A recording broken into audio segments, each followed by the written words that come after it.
the Global Newsroom in Nakure, Nigeria.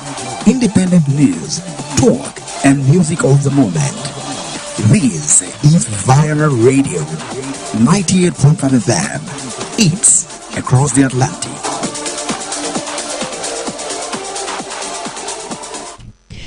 Hello, good evening. This is Viral News at large on 98.5 FM, thicker than news. First from the foreign scene. A Russian drone has affected a block of flats in eastern Kyiv during a wave of strikes throughout the Ukrainian capital that has killed 6 people and wounded 35 others. As emergency workers sifted through the wreckage in the Livosyi area, one Kyiv resident called Vita described how the drone had pierced the building, exploding on the underside. Meanwhile, Ukraine stepped up its attacks on Russia's oil infrastructure with drone strikes on one of its biggest export terminals in Novorossiysk on Black Sea coast. Officials said fire broke out at the Shikskari's oil refinery, and a ship and a block of flats were hit. Krasnodar Governor Veniamin Kodrativ said three crew members and another man were hurt in the attack, which damaged the main oil depot and a container terminal. The African CDC has warned that Africa is grappling with its most severe cholera outbreak in a quarter of a century, linking the salt to fragile water infrastructure and ongoing conflict across parts of the continent. The agency said more than 300 cholera and suspected cholera cases have been recorded recently, along with over 7,000 deaths, a rise of more than 30% compared to last year. Countries such as Angola and Burundi have seen infections spike dramatically in recent weeks due to limited access to safe drinking water. Cholera, a fast-spreading and potentially deadly diarrhea disease, thrives where sewage systems are weak and water sources are contaminated. CDC said improvements have been noted in South Sudan and Somalia, though conflict-affected regions remain particularly vulnerable as overcrowded camps with poor sanitation accelerate transmission. Now to national matters. President Bola Tinubu has renewed the appointment of the chairman of the National Drug Law Enforcement Agency (NDLEA), Brigadier General Buba Marwa, for another 5-year term, extending his leadership until 2031. Marwa, who hails from Adamawa State, was first appointed NDLEA chairman in January 2021 by former President Muhammadu Buhari. He served as chairman of the Presidential Advisory Committee for the Elimination of Drug Abuse from 2018 to December 2020. His reappointment was contained in a statement by the Special Advisor to the President on Information and Strategy, Bayo Ononuga, on November 14, 2025. Tinubu described Marwa's reappointment as a vote of confidence in his agency's effort in tackling the menace of drug trafficking. Justice Peter Odolifu of the Federal High Court in Abuja has issued another judgment ordering the stopping of the People's Democratic Party (PDP) from proceeding with a 2025 National Convention scheduled in Ibadan, in Oyo State. The convention is built to hold between November 15 and 16 for the purpose of electing national officers for the PDP. Justice Odolifu, in his final judgment today, in a suit filed by former Jigawa State Governor Sule Lamido, barred the PDP from proceeding with the convention until it complied with its constitution and guidelines on the convention. The judge ordered that the convention must be put on hold until Suleiman Lamido is allowed to purchase a nomination form for the office of the national chairmanship. The judge prohibited the Independent National Electoral Commission (INEC) from supervising, monitoring or aiding the Ibadan Convention until the former Jigawa State Governor is allowed to participate in the convention. The judge held that the PDP is under strict obligation to adhere to its own rules and regulations by giving opportunities to eligible members to realize their aspirations. The House of Representatives has asked the West African Examination Council (WAEC) to suspend its plans to transition to the computer-based CPT system for the 2026 Senior School Certificate Examination. A lawmaker, Kelechi Nwogu, raised the concern as a matter of urgent national importance during plenary.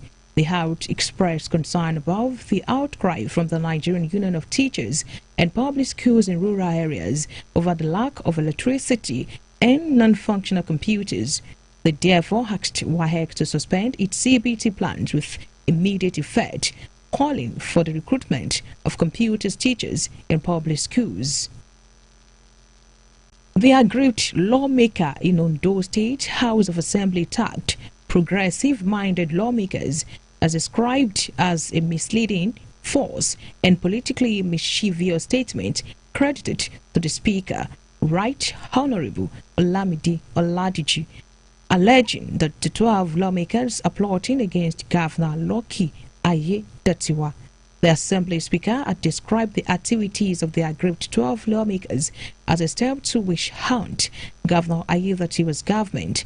The group said the baseless claim is not only deceptive but also a deliberate attempt to weaponize falsehood in order to divert public attention from the Speaker's long-standing record of financial misconduct and legislative manipulation. While speaking on behalf of the concerned lawmakers, Honorable Barrister Temitope Komolafe refuted the Speaker's narrative, describing it as a lie wrapped in mischief and born out of desperation. Honorable Komolafe stated that Governor Lucky Aiyedatiwa has committed no impeachable offense, adding that no responsible lawmaker would contemplate such an action against a governor whose leadership has brought dignity, stability, and renewed progress to Ondo State. Honorable Komolafe emphasized that the lawmakers' concerns are directed not at the governor, but at Olamide Oladiji, whose leadership of the Assembly has been defined by self-interest, recklessness, and a gross lack of accountability. Now talking business from the stock market. Nigerian filling stations in the Federal Capital Territory have adjusted the premium motor spirit, popularly known as petrol, pump price downward after the federal government suspended the implementation of a 15% import duty on petrol and diesel. It was reported that Round Oil and Empire filling stations today reduced petrol pump prices to 940 naira and 949 naira per litre, respectively, down from 955 naira. This means that the Nigerian filling stations' fuel price drops between 6 naira and 15 naira per litre. The spokesperson of the Independent Petroleum Marketers Association of Nigeria, Shinedu Ukadike, linked the price drop to the Nigerian government suspension of its planned 15% import duty on petrol. And out to the showbiz world, Nigerian musician stars Yinka Alasheyori, Olabest, Alayo Melody, and Larry Alewileshe, among others, have solicited financial support for their colleague Bumi Akinanu, popularly known as Omije Ojumi.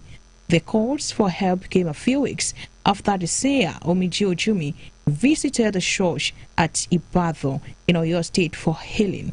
Omije Ojumi is reportedly battling with an unknown leg ailment that has left her bankrupt. While reaching out to the general public for prayers and financial assistance, singer Larry Alewileshe, in a video shared on his Instagram page, said the singer really needs Nigerian support now. Sharing her account details, Alewileshe urged singers from all the adorers to join in saving Omije Ojumi's life. And finally, to the word of sport.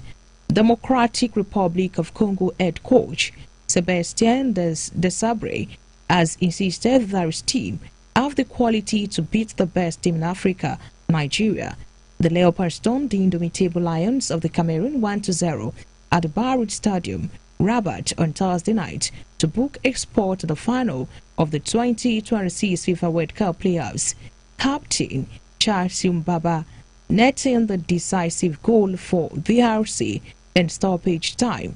They will now confront Nigeria in the final with a place at the Intercontinental Playoffs up for grabs. That was viral news at large on 98.5 FM, edited by Binka Olubumuye. I am Helen Balugumeni. Thanks for listening and keep listening to Viral 98.5 FM. Good evening.